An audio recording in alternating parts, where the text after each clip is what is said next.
Otherwise, let me think. I don't think there's anything else to say. I've said quite a bit. So I'm actually very excited. We've got a special guest tonight, everyone.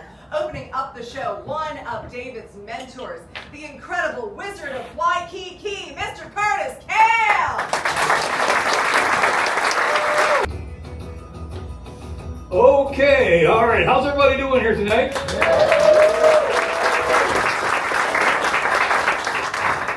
Thank you very much. I've been doing this most of my life. It's been a long time, and I have never explained to an audience, and I've never heard anyone explain to an audience what we're thanking you for when we say thank you. And it's more than you might think.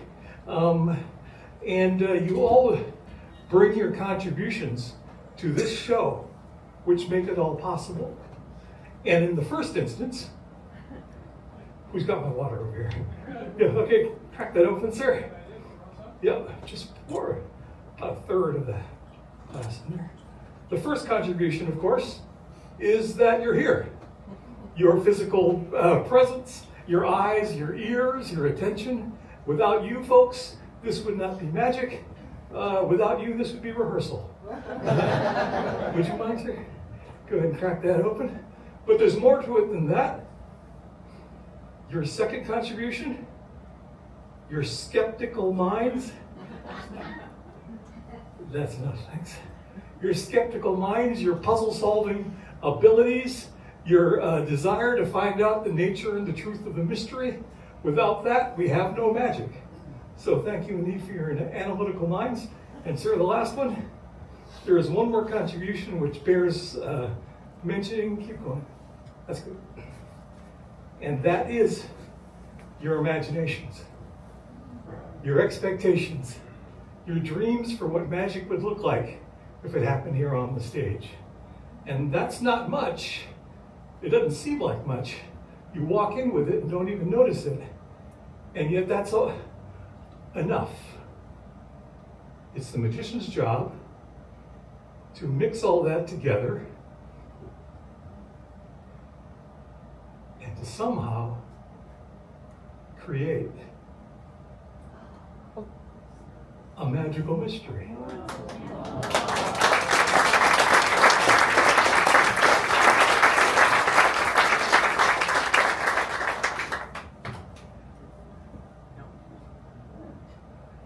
So, ladies and gentlemen, on behalf of ProArts, David, and myself, thank you very much.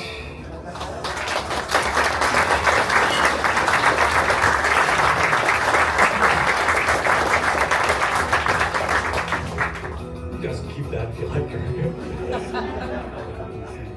So, how does it start? How does somebody get involved in magic? Where does the magic take them? I've been thinking a little bit about that, and I'll tell you, it starts simply. We'll start just that way. It starts with a puzzle. The first thing a magician does as a beginning magician is he gets really interested in solving puzzles. I have one here today.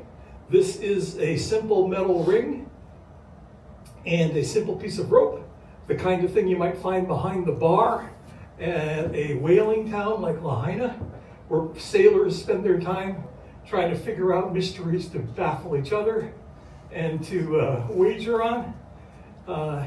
They get pretty good at it. It's surprising, actually, what it is, but it's very important that you realize from the very beginning that these are exactly what I say they are. And so would you take a look at that? Tug and pull on that, make sure it's a solid metal ring, no trapdoors, no sneaky bits. And sir, would you go ahead and pull on that rope?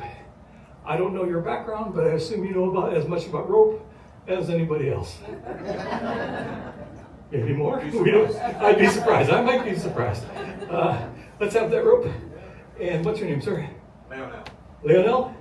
Place one in through the rope, please, sir. I'll take that. You know what you have just done. He's just passed the sobriety test here at ProArts. Very nice. You can hang on to that. It's early in the evening, though. And this is what it is, folks. Very first thing that interests people as magicians in this mystery is the fact that if he's holding the ends, there's no way to get the ring off the rope. That's logic.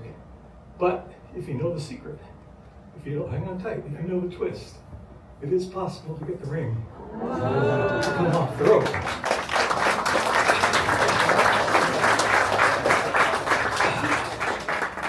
No, that's not magic, that's a puzzle. You don't have to clap for that. I read the book, you didn't. And magic looks different. And magic is what really intrigues the magician as he's learning, because he sees something that's a puzzle. This, however, is a mystery where the ring just goes through the rope. Now that begins to look like magic, and you're saying to yourselves, wait a minute, if he can actually take that rope and push it through the ring like that, or put the ring through the rope just where he wants, why isn't that magic?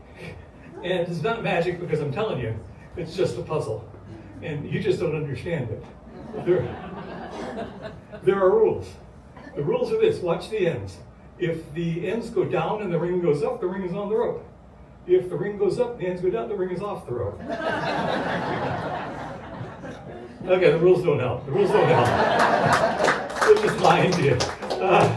I say watch the middle, because the middle is where the middle of the ring meets the middle of the rope, and that's where the magic takes place. I'm going to just hold on to one end here like this. I'm going to move it up and down like that until somebody calls out stop. Stop. See, I learned one thing. You wanted me to stop right here, and this group has a leader. I'm going to twist the ring into the rope so it can't move up or down. Okay. I'm going to twist the ring into the rope so it can't move up or down. Whoops. As it gets off from under my foot. There it is. Come here, you. There it is there. And can't go up, can't go down. The only thing it can do is make us happy. One last time.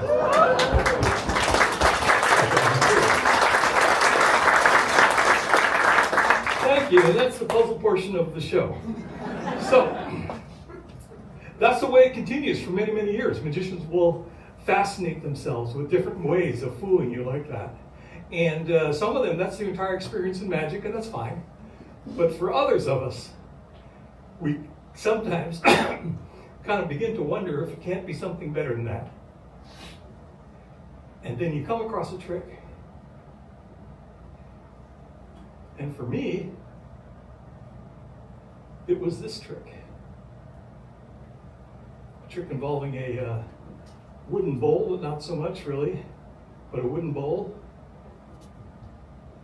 and a container.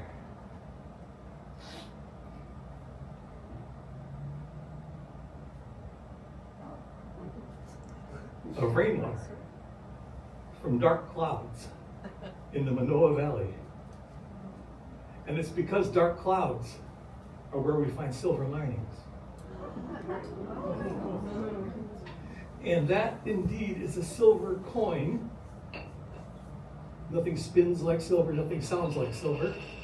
Just about like that. And folks, we're going to call this coin number 1. I reach out in the air, I get coin number 2. Actually, I'm just kidding, it's the same coin. I wanted to see if you were listening. It's actually got to come from the water, and indeed some did end up on my sleeve, and I did get some there. That's coin number 2. And I don't know if you can tell from that spinning over there like that, and that wobble, but there's a bit of another one there. So three coins, and what I needed to do is have these 3 coins to show you something very important about the magic you're about to. I kind of got ahead of myself there. Wait a minute. Well, you can remember they used to be mist, precipitation. If you heat it up, you can get some to rise up like this. And take 2 and you get some to sprinkle down like that, and you can get the 3 coins again. And that's good because the 3 coins are what I need to tell you what I need to tell you.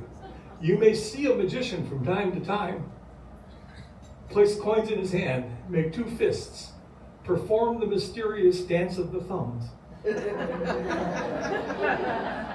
and somehow cause the coins to travel from one side to the other.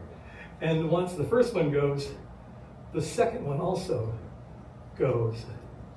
And the strange thing is that these coins are solid silver. You would think if I was sneaking them across, you would hear them. But you don't. And my point is that none of this makes any difference unless this hand is empty. Oh, luckily it is. And that's it. So I'll tell you, that having been said, we don't need this coin anymore. We'll get rid of it. And as between these two coins, don't watch this coin. If you watch this coin, you won't see what happens to this one. And this last coin, this is the very first coin we had. In other words, it's not the coin from the bowl, and it's not the coin from the sleeve, and it's not the one from the air. It's actually this that was liquid to begin with, which is strange, and not part of the routine, really. Looks kind of magic, though. I can do it again, but it's very painful for me. Watch, all you do is push your finger right through the middle like that, and that's okay. So nobody cares about me. But remember where they came from. They're like rain, and like rain, it's kind of hard to know where. It's kind of hard to know when. And the only way to bring this to a logical resolution is to go back to the beginning. Back when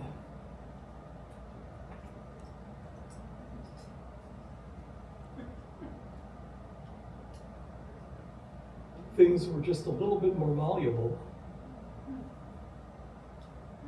a little more liquid, Nice. and a little like where they came from.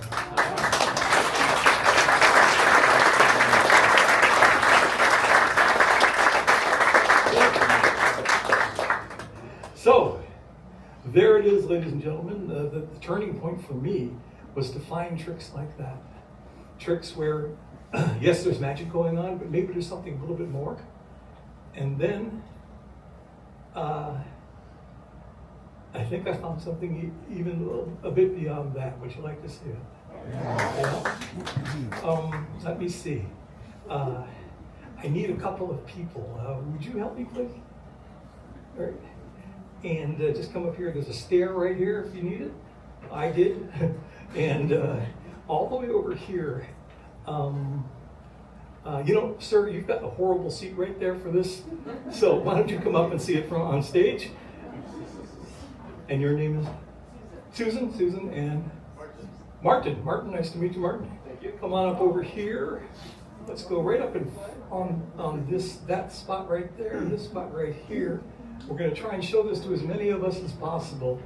Maybe if you folks come back this way just a little bit, I'll move this table, everybody can see. Your job, Susan and Martin, are to be the ocean. Be the ocean. Good. I brought along a prop just to help it along a little bit. In other words, a blue cloth. And I'd like you to take both corners, one corner in each hand. Take one corner in each hand. And yes, that's good. Good job, Martin, adjusting to what she did. Are you married, Martin? Yes. Yes, that's how it stays that way. Yeah, nice and level, flat like a table here so everybody can see. And then if you could, just a little bit of a wave. There it is, a little gentle wave action. This is going to be the ocean. Let me get this out of your way, Martin. Come one more step this way. We'll get more people to see. Okay, there it is. A little gentle wave. And ladies and gentlemen, the tale of the fisherman.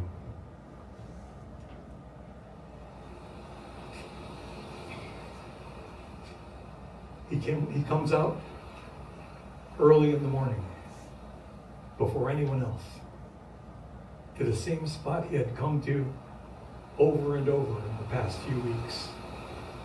Back when he first found it, and he reaches into the water.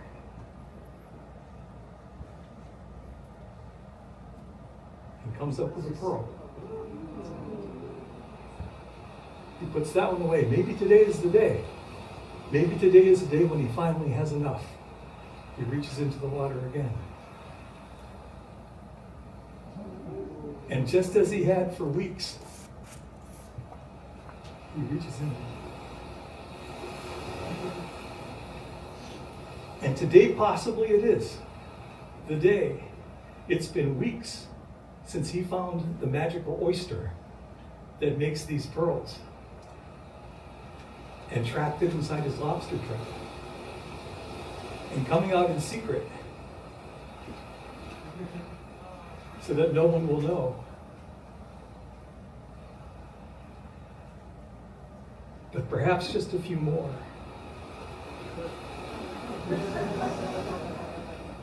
And maybe one more. And that was enough. That was enough. He knew his family would always be taken care of. There would always be food. There would always be comfort. And so he did what he knew he should do, because this is the way. He reached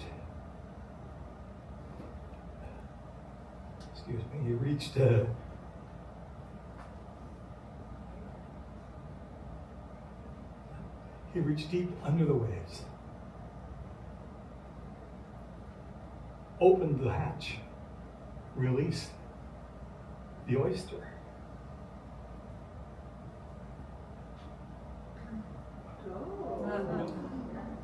Because this is the way. The ocean is bounteous. Take all that you need, but leave the rest. And having done that, just so he would not be tempted to take any more, he set the cage into the ocean. And the ocean returned, the oyster returned. And that was the lesson.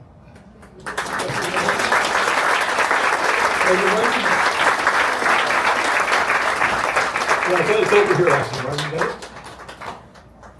Thank you very much, ladies and gentlemen. The life is bounteous. Take from it what you need. Leave the rest. On that, I'd like to thank you all very much for your attention and wish you a good night.